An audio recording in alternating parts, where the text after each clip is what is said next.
This video is a book review. The name of the book is The Obesogen Effect by Bruce Blumberg Phd. He was doing research in things that cause obesity.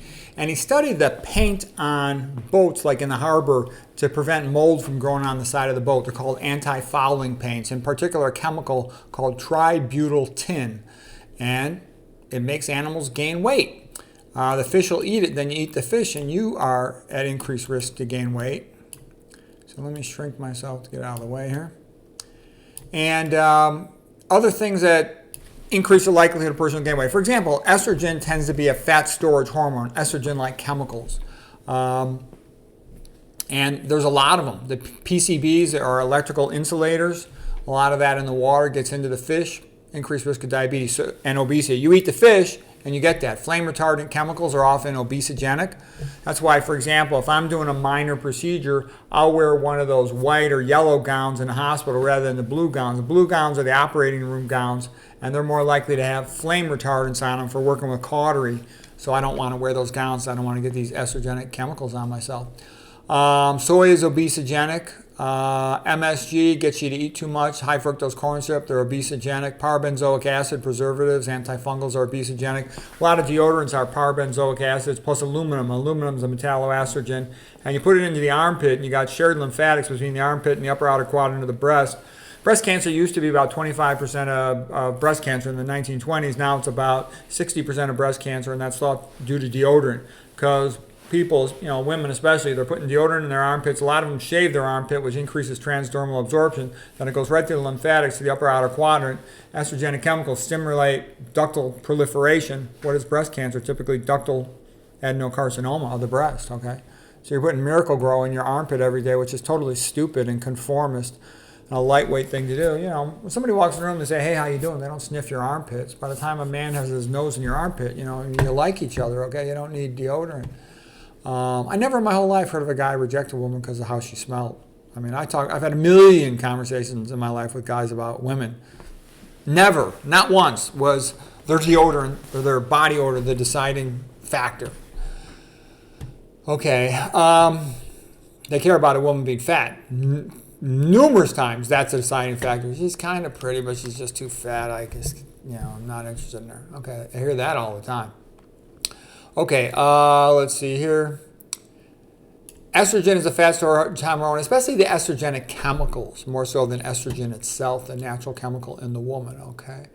A lot of estrogenic chemicals include in plastics, like BPA, the hard plastic, bisphenol A, and the BPA equivalents, BPS, BPF, etc.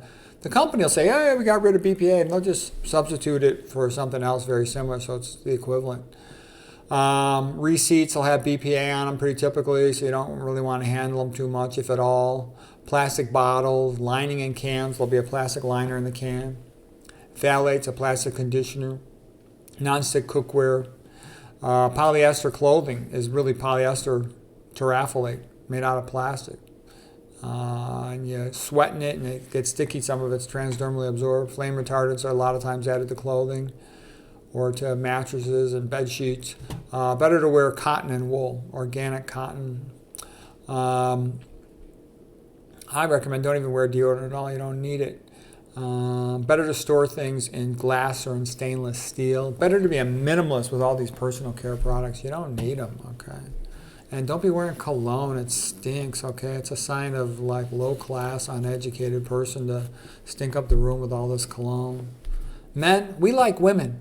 They don't need to wear anything. We just like women. We like the way women smell. We like the way they look. They don't have to do anything. Just be themselves. We like them. We're made to like them. They're made to be liked by us. We can't help it. So they don't need to stink up themselves. I don't like it when women put all these chemicals on themselves. I don't like it. Like I told my wife, don't use shampoo. Don't wear perfume. I don't like it. Or don't be around me. I don't like it. I don't even like toothpaste. I find toothpaste offensive, the smell of it. I don't even use toothpaste. I just brush with the brush. You don't need toothpaste. I made separate videos about that. Okay, what is a calorie? It's the amount of energy it takes to heat up 1 gram of water by 1 degree. But typically in the USA, when we say calorie, we're talking about 1,000 calories, a kilocalorie. Okay, when you have these estrogenic chemicals, you'll increase visceral fat, which is the fat around your belly. And that's associated with increased inflammation, increased triglycerides, hypertension, diabetes. It's sort of inflammatory fat. Insulin resistance, diabetes. Okay, caloric density. Oils are the worst, 9 calories per gram. Nuts are about 6 calories per gram. Starch and fruits about 1 calorie per gram. People say to me, well, starch and fruits are carbohydrates. Shouldn't they be 4 calories per gram? No, because they got a lot of fiber in them and a lot of water in them. Veggies are about 0.1 calories per gram. So the highest caloric density is oils. You should never eat oils, not one drop. I agree with Dr. Esselstyn on that one. Organic fruits and vegetables help you to avoid some chemicals that are sprayed on non-organic fruits and vegetables, like triflumazoles, which is an antifungal. And Dr. Blumberg strongly recommends you only buy organic food. He also points out that fructose is not the same thing as glucose, that fructose is more prone to be converted into fat, to cause fatty liver, to elevate blood triglycerides. And he says the high fructose corn syrup especially, the fructose is very rapidly absorbed and it has a tendency to overwhelm the liver, lead to fatty liver, insulin resistance, diabetes, and also increases the risk of hypertension.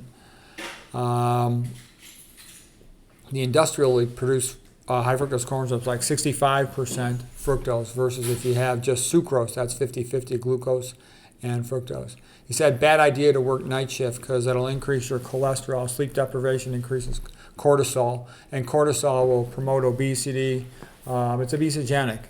He also points out that selective serotonin reuptake inhibitors, antidepressants, are obesogenic. Diabetes drugs often cause weight gain, which is funny because I laugh because a lot of drugs like statins will increase your risk of diabetes. Great. So maybe you lower your LDL cholesterol, but if you increase your risk of diabetes, they're kind of canceling out the benefit. Selective serotonin reuptake inhibitors, antidepressants are obesogenic. They also inhibit mitochondrial electron transport. Isn't that great? They're supposed to make you less depressed, but they're diminishing your energy and making you fat. That's not going to make too many people happy, being tired and fat. So anyways, there were a couple good points in this book on obesogens. I hope you found that helpful.